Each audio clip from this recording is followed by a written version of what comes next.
today we're going to talk about how to search for jobs efficiently in the social impact space. So efficiency is our key word today. But before we get started with the webinar, I just kind of want to open it up and see who, who is a part of the webinar today. If you want to introduce yourself really quickly, share your location, where you're a job seeker or job creator, that would be great. And we will move forward with the start of the presentation. So I'm Shivani. I'm the CEO of Impaction, and I'm based out here in Chicago, Illinois. Bora, do you want to introduce yourself next? Yes. Hi, everyone. I'm Bora, and I'm the project manager at Impaction, based off in Dallas, Texas. Thanks, Bora. Anne, you want to go next? I'm Anne-Marie Gunn. It says Anne, but I go by Anne-Marie.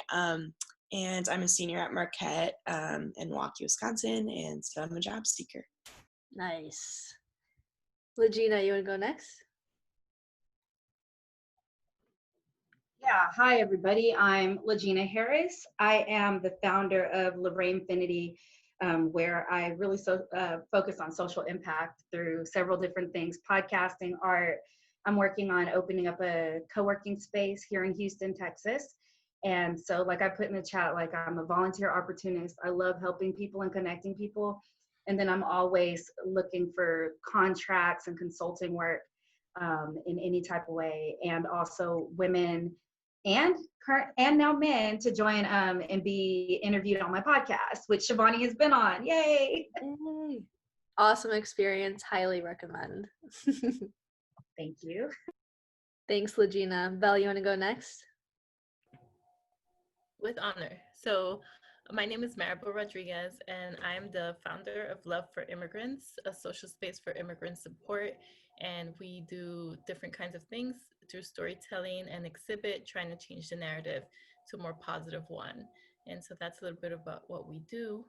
And I'm also a job seeker and volunteer opportunity creator. Hell yeah, she's a job seeker and creator. She's got it. Thanks. Thank you, Belle. Diane, you want to go next?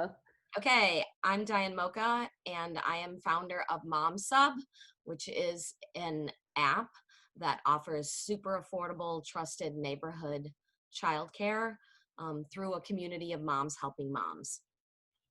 We are based in the suburbs of Chicago. The app is currently in development, and we're just getting ready for our testing phase. Nice. Thank you, Diane. It's good seeing you. Imani, do you want to go next? Yeah, hi, everyone. My name is Imani. I am the founder and curator of Open Market, which is a live virtual marketplace for Black and Brown business owners. I'm also an artist and a creative, and I consider myself to be a connector. I'm really excited to be here. Thank you, Shivani. Awesome. Thanks, Imani. Daisy, you want to go next? Yeah, hi, can everyone hear me? Yes. Okay, sorry, I was driving earlier, so it's chaotic, but I'm sitting down now. I am a student at Marquette University. I'm a senior, and I am kind of in the process of job seeking, looking to find my first, like what the first foot forward in that process should be, really, as it's like been a crazy finals week. So I'm hoping to get to this as like I have a lot more time on my hands during winter break. So essentially, Impaction, we've been in operation for 3 years now, and we've actually been speaking to our community members specifically for the last 2 years. One challenge that we keep hearing is that finding a job opportunity in the social impact, nonprofit or for-profit, doesn't really matter, but the social impact space has been exhausting and time-intensive, especially for our job seekers. So there are many resources out there for people to find jobs, but actually they're only making it harder for people to do good for their communities. Why is this so? So this session will speak to the job search and the talent search challenges, what needs to change, and what our solution is to this pressing challenge. We also have tips on what makes you a good job seeker or a job creator in this space. And ultimately, what we found, especially with social impact, with so many things going on like, COVID, climate change. There's natural disasters everywhere, civil and political action is needed. There really is no time to waste. So we need people like you guys to really, get down to business and move forward with action. So the time is now. So yeah, we need to connect more people to jobs and social impact, and we're ready to help you in doing so. So, I kind of want to open it up to the job seekers in the first place. What has your job search experience been like? Just let's open it up. Yeah, so I want to talk about that, kind of just give my experience on when searching for jobs and what kind of feedback I've received. It's really hard just to even like you see so many options on there when I've searched for jobs, and especially on LinkedIn, like I'll go on and you see so many jobs on there that I'm like, oh, this is great. Like I want to apply for it. But then I'll never hear back from the recruiter, or I'll never hear even a reply back saying like, thank you for your application, but you have not been selected. And half the time I'm like, I'd rather know no, that I was not selected than never hear back from them. So it's kind of just hard even having that face to face, because half the time, even when they have the recruiter on LinkedIn, I'll reach out and like say, hey, I'm interested in this job. Here's my resume. And they never responded to me. And that was just kind of frustrating, because that's what LinkedIn was supposed to be used for, is making that connection. But so it just was always a struggle just to find a job, but also to have people just to communicate with you and just to have that interaction saying, hey, thank you for reaching out. We'll be in touch. Or here is the hiring manager. Here's someone who works there. So half the time when I was looking for jobs, I was like struggling, because I would apply to 100 jobs and maybe hear back from like 20 if I got an interview, or if I even got a no. So it was really a struggle with the platforms that were out there. Yeah, I feel very similar. Thanks, Bora. Anyone else wants to share? Yeah, I mean, being a founder of like, small business and startups, you find ways to make income, right? And so you don't want something that's full time that's going to take away from your business, but you have all these like powerful skills that you've learned through education and other jobs and everything else. And so, freelancing and contracting is real. And very similar to Bora, it's like those cold reach outs never tend to work. And like even LinkedIn, it's supposed to be this thing where the cold reach out has like this warm effect, because we're all on this site or this app that is supposed to be connecting people for jobs. And so it's really interesting, because I've had the same thing. Like my background is in like youth development and higher education and nonprofits. And so I'll reach out and you never get any contact back from anybody. And it's like, you could even just, say hello. So it's really interesting to figure out that still very much the way to get a job is through the people you know, and the people that know about you, and the people that speak about you. So I'm really excited to be in here, because I heard a lot of people saying that they like connecting people and networking and all that stuff. And I think that's like one of the most important elements right now in getting jobs still, Thanks, Legina. Absolutely. It seems like the communication, the directness, the transparency is sort of what's resounding with our job seekers. Is there anyone else? We have room for one more piece of feedback before we move on to job creators. I'm happy to share. Go for it. Yeah. So do cut me off if I take a little long. No, It has been very long process, and similar to Legina, I have an entrepreneur spirit. May not always be financially rewarding, but it's rewarding in other ways. And so it has gotten in the way of looking for jobs, but even with more and more time, it has been very difficult, because I find that people now they're starting to get back to me a little bit more, but before it was just waiting on an opportunity, thinking, and I had to change my mindset and do a lot of inner work too, but and speed it up and getting into a flow, it's very difficult. And the only times I've really gotten interviews is when I knew someone inside the organization. And I didn't realize that it was such a difficulty. It's actually known. I had no idea. My fiance had to tell me, like, it's actually really hard to get into nonprofit. Usually people know each other. And then, and even where I interned, I've applied every year I apply, where I interned, and I have not gotten a job there. And I know a lot of people from my community, my specifically my program, my master's program, and it's very hard to get in, and the process is extensive. And I had 5 steps to different interviews before. I couldn't believe there were 5 steps now. I remember interviewing when I first graduated with my bachelor's. It was just 1 step, like phone call, interview. That's it. Now it's like this interview with this person and this other interview with that person. Anyway, it's exhausting. I did one or 2 of those, and then I had to like retire. Like I need a week off. Like I can't. Seriously. Yeah. They make it hard for you to get in the door, and then when you're in the door, it's even harder to, work towards that position. But I still keep my hopes up. COVID definitely took a toll because I was getting to a rhythm, and I was getting like interviews, and then COVID happened. But now I'm trying to get back into that rhythm. It's like a dance. It's almost like you need a job search rhythm. Yeah. Thanks, Bella, for sharing. Thanks, guys. It just seems like it's a tough process for job seekers. I've been on that path as well, and it is absolutely who you know, Bella. What you said it resonates very true for me. Let's move on to job creators. What has your talent search experience been like? I know we have a few job creators here. Legina, Diane, I would love to hear from some of our job creators. Yeah, I can speak from every angle. Shivani's like, that's why she's calling me out. But so I have recently taken on interns and, in some apprentices, and working with a Chamber of Commerce and just other sectors. I really shy away from like the word interview. I really don't believe in interviews. Like, I don't like it. It causes people anxiety. And at the end of the day, when you're working with people, and they're working for you, you're really working as a team and with people.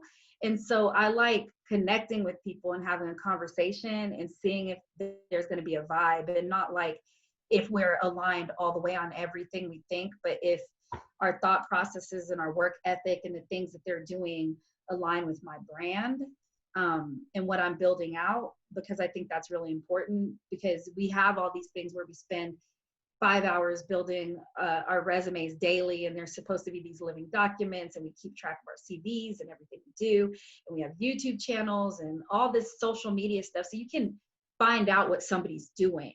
But having a conversation with them is really important in like the progression of wanting to work with somebody daily, and emailing, texting, DMing, video chatting. So that's how I go about the interview process. Thanks, Legina. Anyone else?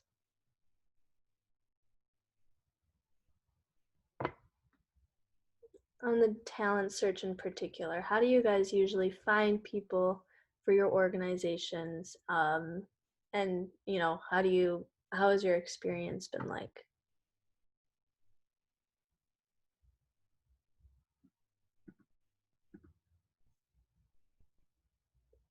Yeah, Imani, that's okay. You can unmute yourself.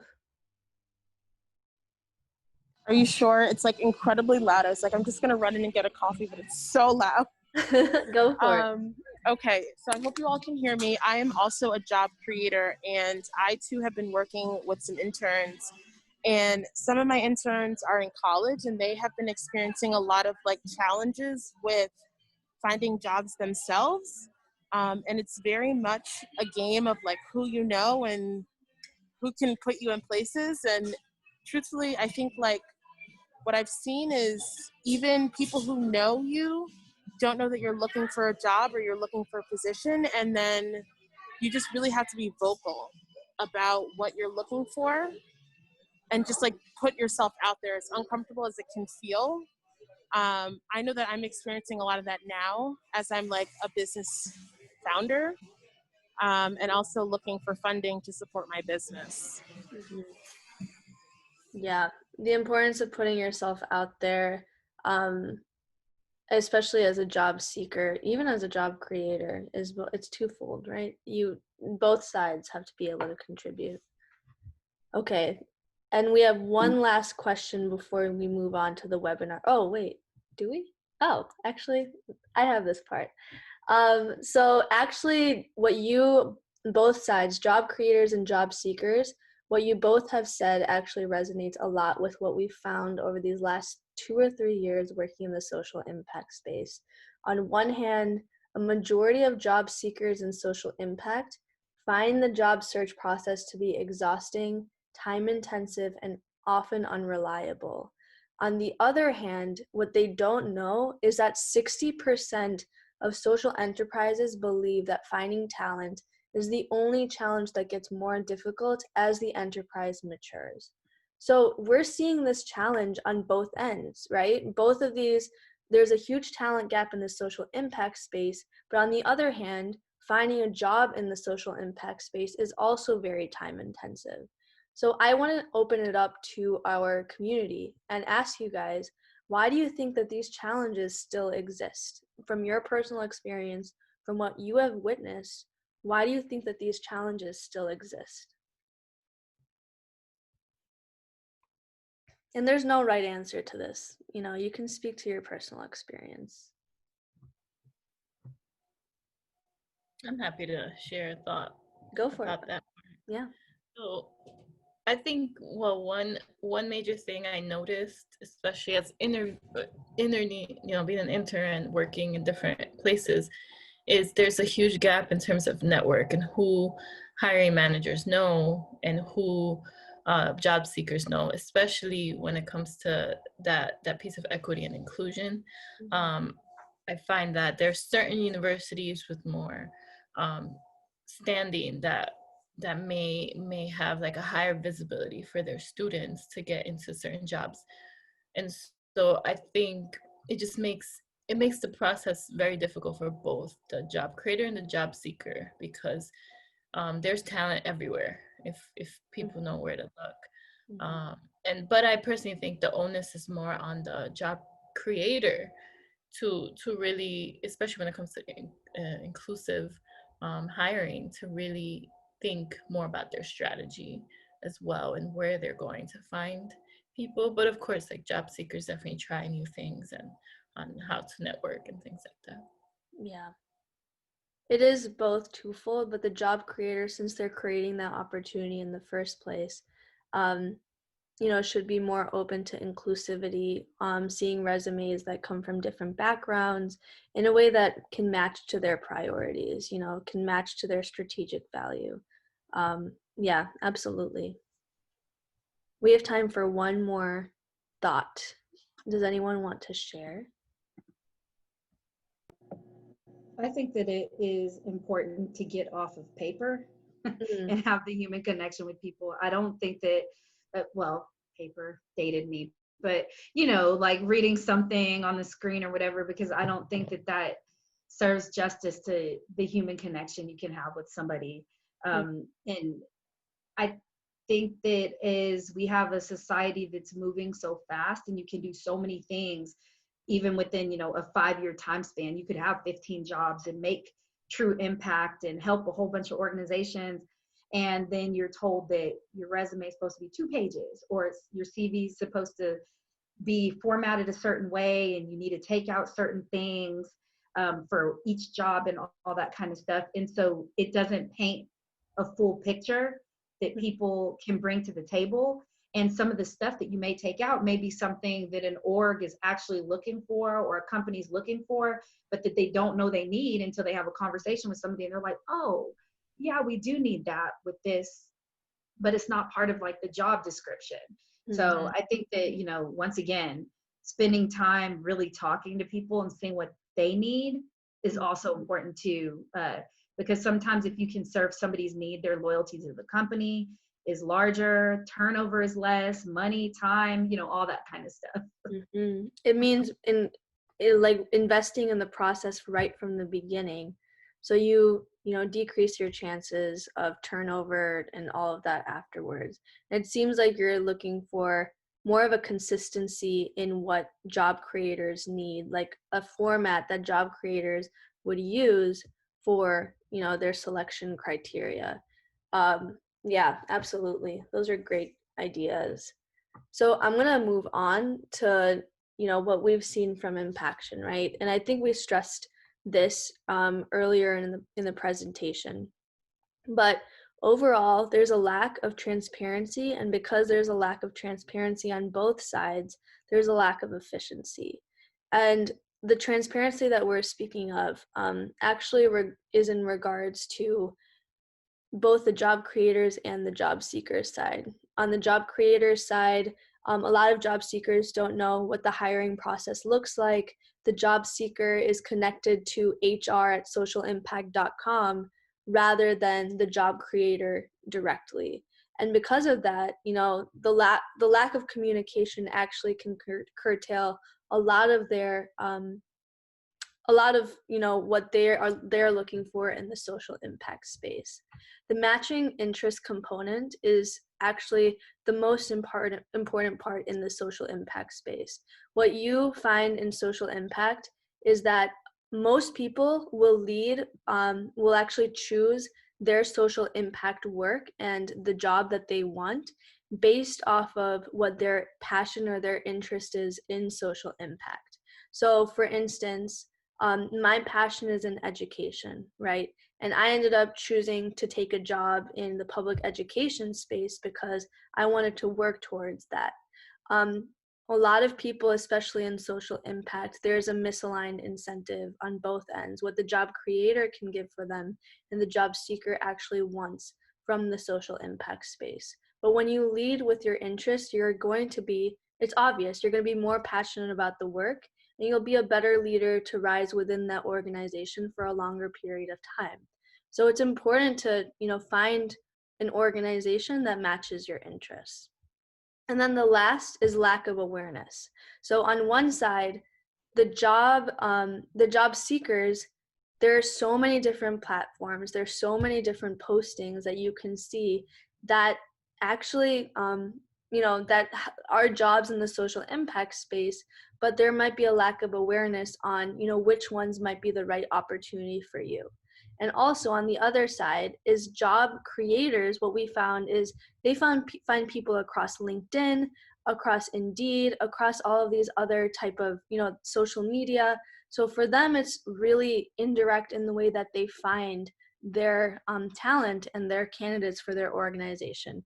And you're right, Belle. Most of it is through word of mouth. Most of it is a recommendation based off of who you know. So these things, transparency, efficiency, matching interests, and awareness actually really needs to change for social impact moving forward, because it is a relatively new niche and it has been discovered, you know, around 50 years ago. Social entrepreneurship was coined 50 years ago. So there has to be something that changes that doesn't, you know, we're not reinventing the wheel that was invented 50 years ago.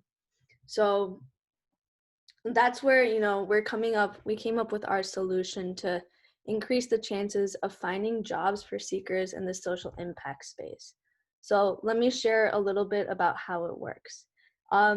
When you first go onto our website, you would be able to see the amount of open opportunities that are out there, and you can apply for the job opening that matches your interest first. What ends up happening is when you first apply for that job, and you know, we'll show you the steps and the processes for that later, but you will be immediately connected to the job creator who has posted that job on our portal. So it's going to be a direct communication, a direct way that you would be able to ask questions, and also you will be able to increase the chances of you being interviewed for that position. Whereas the job creator, it'll be a way for them to reduce their time to fill. So what ends up happening is that ends up being a more reliable, direct, and transparent way that people can be connected to each other in the social impact space. So I'm going to end up, you know, sharing my screen and showing you how this entire process works.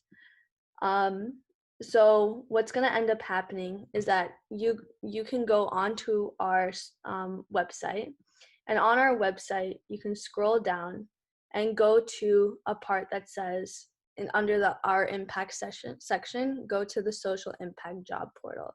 Right now it's just a proof of concept, and we're working on building the database for this now. But what ends up happening is that all of these job posts in green are those that have been posted by job creators in our network. So there's around 60 different job posts, and you're able to filter the type of jobs that you are looking for within the social impact space that way. So let's say that the job creator, like let's say Legina comes in and she wants to create a job for Luray Infinity, right? So she's a job creator, she posts her job, and what she's going to do is complete this follow-up survey. So this is a way for us, we have additional information that we ask you, but this is a way for us to know what your email address is as the job creator. So we will be able to connect you with the interested candidates who are interested in applying for your position right through email. On the other side, if you're a job seeker, like let's say, for instance, I'm interested in being an administrative assistant for Chrysalis, which is a nonprofit that helps kids in, I think it's Uganda. So what I'm going to do is, I see all these other candidates who are also interested in this position, but I'm going to add my initials right here. So the job creator knows that I'm interested in applying for their position, and I'm going to submit this follow-up survey. So this is the job seeker application. Since I only added my initials, this is a way for me to add my email address. So number one, it increases your, you can still, keep that job seeker status private. So we won't disclose any information outside saying that you're looking for this job. And number two, you will be able to connect directly with the job creator. So essentially what's happening right now is we ask, we'll have your resume on our back end. We'll connect you with the job creator immediately after, within, the week that you post, we'll connect you directly to that job creator. And then you will be able to schedule your interview much more efficiently and much more, directly. So that's essentially how it works.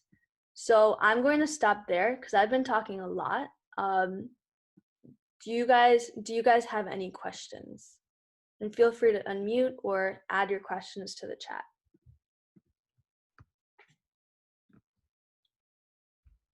So Shivani, Yes. I'm not sure. Let's say I want to post a volunteer opportunity. Yeah. Do I fill out the survey as a job creator and then wait to get like an okay from Impaction? Yeah, so what's going to end up happening is that when you complete that that job post, we're going to check on our back. We're going to check to make sure that all the formatting and everything is right. We'll send a confirmation to you saying that your job post is live. And what's going to end up happening is any interested applicant who wants to apply for your organization will connect you directly after that on a rolling basis as the interest comes in. Okay. So this is, what we've learned, not only from our job post, but the job seeker process just in general, right? Number one is to stay informed of new posts. So we end up posting multiple times throughout the week new job positions that are in social impact. So if you're a job seeker, check out our job portal at least twice a week. And make sure that you do complete the follow-up survey. Otherwise, we can't connect you to that job creator, right? We don't have your communication details. Number three, reply all to those direct emails that we send you within 24 hours. It shows that you are here to communicate efficiently and be as direct to the job creator as possible. That shows reliability as a job seeker. So make sure that you reply all. So the job creator knows that you're a good candidate for the organization, and also we know that you can also be trusted as a reliable job seeker in this space that will follow up with that job creator. Number 4, always follow up with any interview that you get. Make sure that you follow up with the job creator that you interviewed, add any deliverables that that job creator asked you to attach, and also make sure you follow up with us. Tell us that you have been interviewed for this position, and we can, in the future, connect you to future positions that might match your interests. So make sure that you follow up with us. And always, if you have any questions, please do contact us. On the other side, the job creator must-dos. Add your job post to our proof of concept. Right now, it's free to do so, so just do it. Next, watch for new applicants at least twice a week, right? So what ends up happening is there are some candidates that may forget to complete the follow-up survey, so we don't have that information. Just flag it for us and let us know that that might be happening, and we can try to contact them. Next, just like the job seekers, make sure you reply all to the direct emails within 24 hours. The trust should be built on both sides, between the job creators and the job seekers in the hiring process. So if you can, please do reply to all to those direct emails that we send within 24 hours. We're trying to understand, which organizations are efficient, are ready to communicate, and are, going to be there for our job seekers. It's a very grueling process to look for jobs in the social impact space. Nonetheless, it's a growing space. So there needs to be trust as a whole system. And the last thing is, notify us if the candidate was interviewed and or placed. That helps us understand, okay, who are the types of people that you need for your organization, and we can make recommendations for you in the near future, right? So notify us, and all of that information goes into our database, so we can only refine the system better for you. And then obviously, if you have any questions, please do ask us.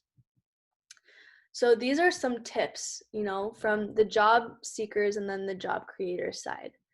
A good job seeker we found in the space matches their interests with jobs in the space. This is obvious, right? You won't do a good job unless you're interested in the job that you're doing. But number 2, that person shows responsibility for their job duties.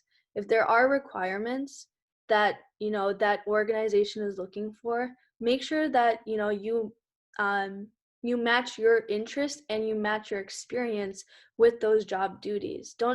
There is a learning curve associated with each job, of course, but you should be ready to learn, right? Number 3, reach out to peers or your hiring team for support. Finding a job in this space it's a whole village type of thing. It took a village for me to find a job with CPS. I knew someone within the system who happened to go to school and graduate school with me, and she ended up working at CPS, right? I wouldn't have found her unless I had the ecosystem that backed me. So it's the same thing. Reach out to your peers, reach out to your hiring team, which is us. We'll help support you find the job. The 4th thing is communicating effectively.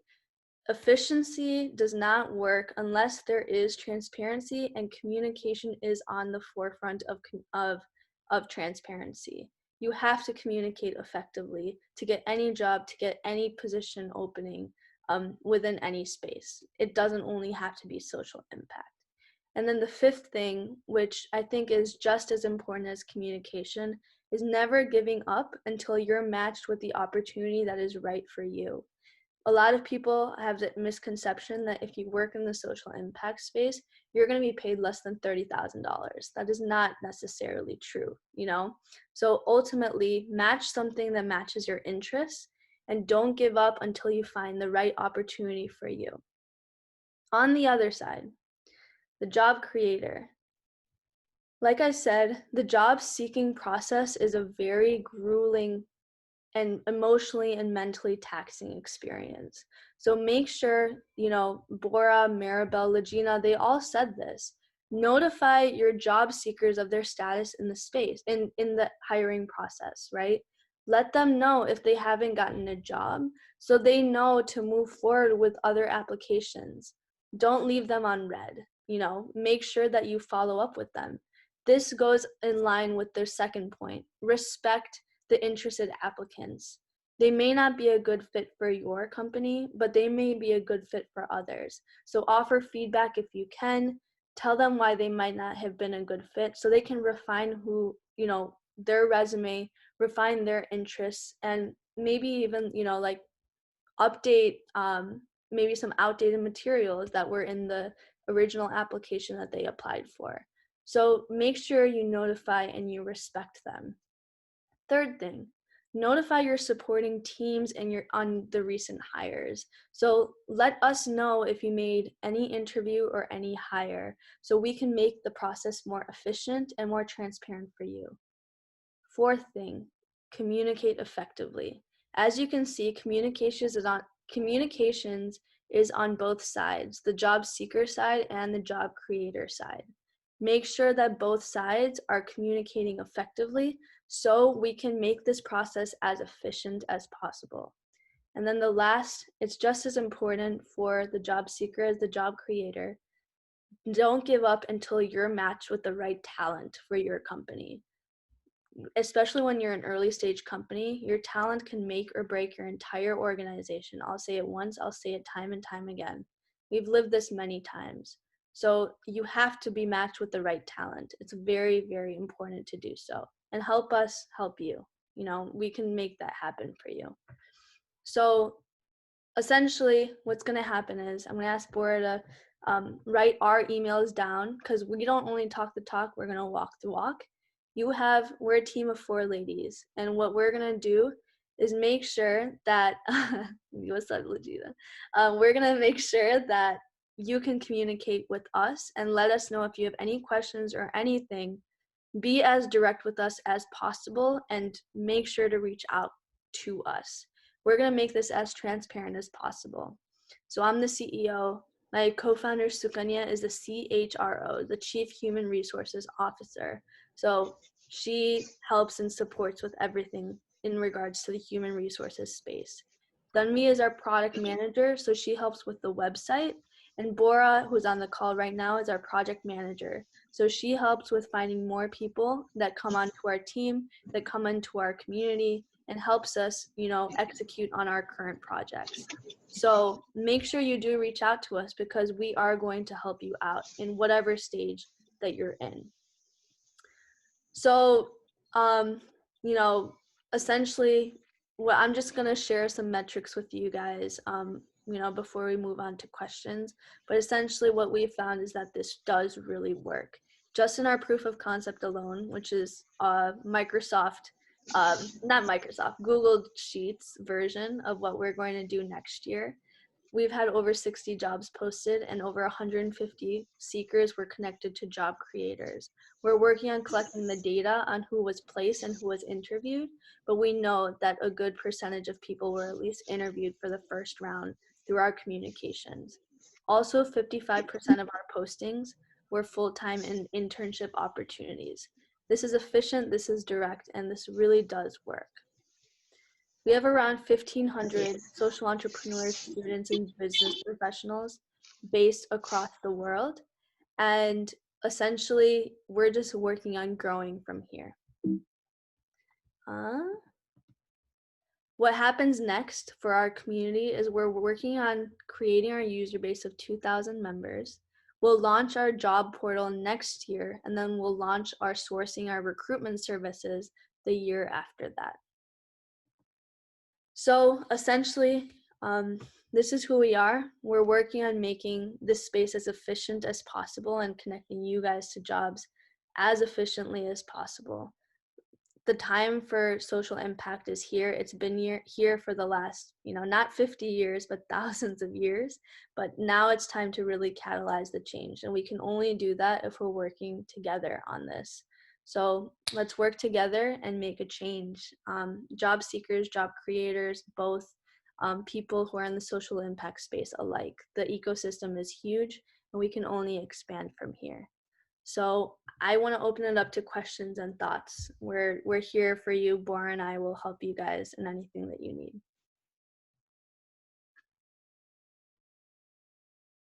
Go for it.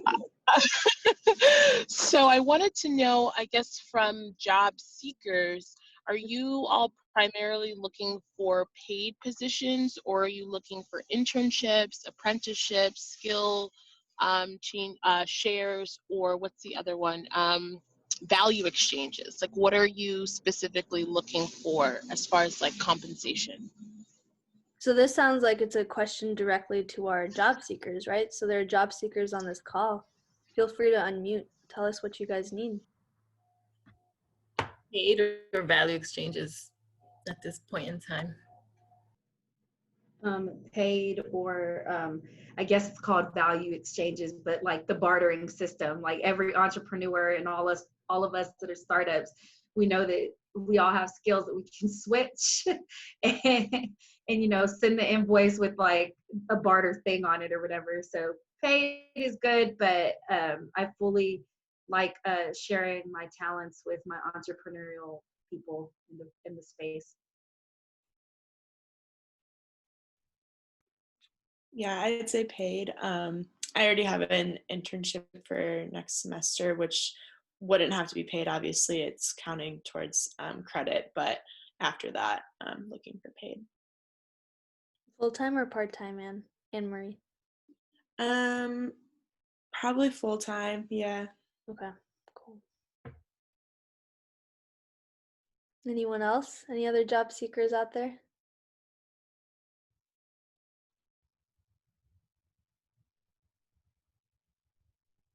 All right. Imani, does this answer your question? It does. I think it also just speaks to some of the challenges as a founder and a startup, that money is what kind of moves the world. And while value exchanges are really nice and helpful, people need to pay their bills. So I think it just opens up the conversation again about how do we get funding so that we can pay, talented folks to be on our teams. Absolutely. Absolutely.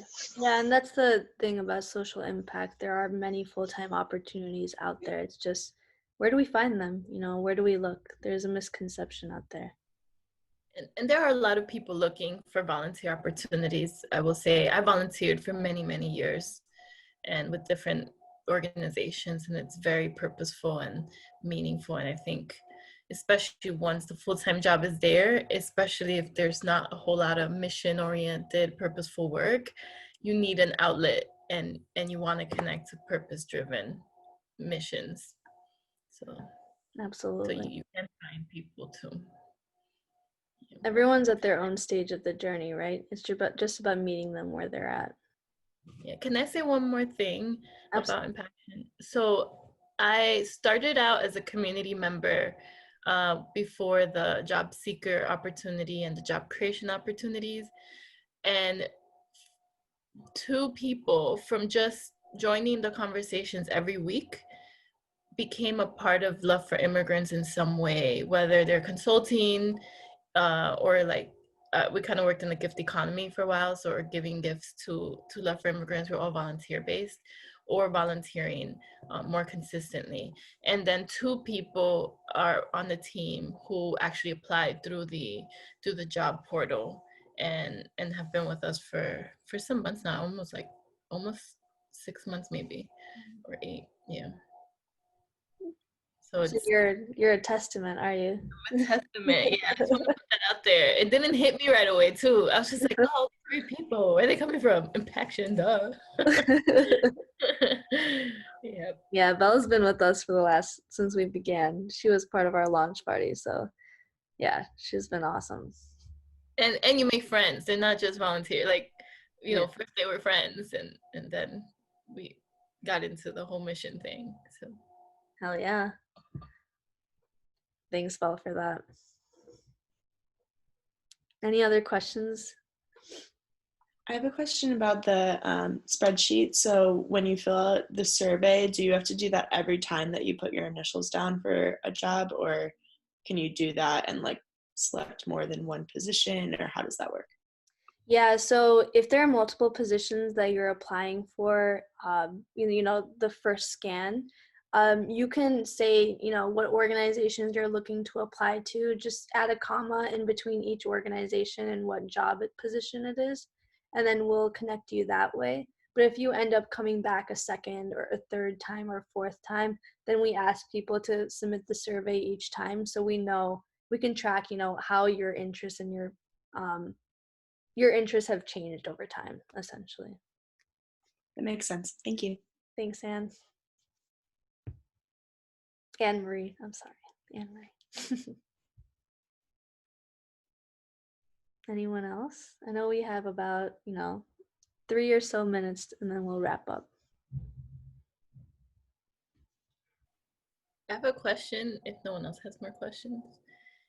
Since, since Shivani has and the team has been working a lot on this, what advice would you give job seekers who might have a diverse range of interests and expertise, especially, like, for instance, I'm pretty varied in what I have done in my experience and my interests, so that is a unique challenge. And so it might not be so flattering when you're out there and a job is very specific to a role. What advice would you give? Yeah, I'll go first. Maybe Bora has some thoughts to share after. For me, I think, I'm working in my experience. I'm working in the budget and grant space for social in the CPS world. That was not what my interest was at all. I didn't think that I was going to be working in budget at all, especially in a political environment. Um, what ended up happening was, for me, I needed a position that can get me paid, but I can also work alongside Impaction, right? So you have to figure out, what is your journey really going to look like? What are other steps that might be able to get you there? And if you need a paid position, then maybe, finding one that slightly aligns to your interests, but can also help you do your mission-oriented work. For me, that was the case. But I think when you're looking for a job and you're looking especially for a full-time opportunity, make sure, I know, Belle, you've gotten your undergrad and I think your graduate degree as well. Make sure you find something that plays alongside the skills that you've developed in your education, and not only something that matches your interests, because I know that you are interested in many things, but make sure you prioritize, what you can develop with your existing skills and how effective you want your learning curve to be in the coming years, right? Um, so really do prioritize, try to cut it down to 5-6 types of jobs that you would be looking for, in what sector, what matches your interests, and then you'll find that, being more specific about that might really, play to your benefits. So yeah, that's what I would say for job seekers. I don't know if Bora has anything to think about as well to share. Yeah, so I think one of the biggest things, especially having a diverse background, like my background is very diverse. I was a communications major. I got my MBA. I work in an academic research center in higher education, and I'm also part of Impaction. One of the biggest advice I'd give you is have different resumes based on what your interest is and what your strong suits are. If you're applying for a education role, or if you're applying for a social impact role, or if you're applying whatever the job like descriptions are and their requirements, make sure it tailors to yours, and each industry that you're applying for has a different resume that relates to that. Because if you're so diverse and you put everything on your resume all at once, a lot of people will just get thrown off by it, because they're like, okay, but what can they do? Like, this role is so specific, but I can see they're in marketing and they do this and they do that, XYZ. So just try to tailor your resume to what best fits to what the job creators are wanting, and then have different resumes for each different field that relates to the same wording and language. Thank you. Great advice. Diane, I think you put yourself off mute, right? Yes, I did. Awesome. You can go for it. Okay. Yeah, I run a couple businesses, so I had to step off for a minute. So if you already addressed this, I'm sorry, but I did want to talk or hear about, especially from the job seekers, the issue of paid versus unpaid, because we're a tech startup with no funding. And so we're looking to bring people in on the ground floor unpaid as interns, but we want them to grow with the company and as we get funding, pay them. And so we've had a lot of pushback from that where people are like, well, I need to get something paid, which I understand. Everyone has to have a paid job. But I know when, I was in college and when I was just getting my experience, I took on both. I would have an unpaid internship and a paid job, and sometimes multiple different things. And so we've had instances even where we hired someone, as an intern, and you have to go through a process to do that. And then all of a sudden, they work for a couple days and then they go, oh, I got a paid job, so I'm leaving. So there doesn't seem to be as much commitment. And and so it's disconcerting to me because I feel like, especially in the social impact space, do, do you find that job seekers out there aren't as interested in just learning, and they really just are so focused on, I need that money? I can speak to that experience, then I'm happy to open it up. On my end, yes, I think that there are people who think of it as an exclusive. It's an either or, where you either get paid or you either learn. And for us, we've kept our team relatively small because we found a group of people who are interested in the mission and learning with the mission for the long term. Rather than people who are just looking in for, a quick buck and to move out. So the thing with us is that we're also a tech startup. None of us are getting paid, but the people who are in our team have been investing in our team for the long run. So they know that down the line, within a year, it's also being very transparent, actually, as a leader, letting them know that, what the funding stream, what that actually looks like. So they know that something is coming down the pipeline. Just to let them know that the interest only goes so far. You can say, oh, we're mission oriented, but the burnout, all of that is very real life, quote unquote, gets in the way. So you have to make sure that you're supporting your team every step in the way, in the financial, personal, whatever it is. You have to be supporting your team in that way as well. So there are people who say it as an either or, and finding the right talent for the team is actually the hardest challenge that I've had.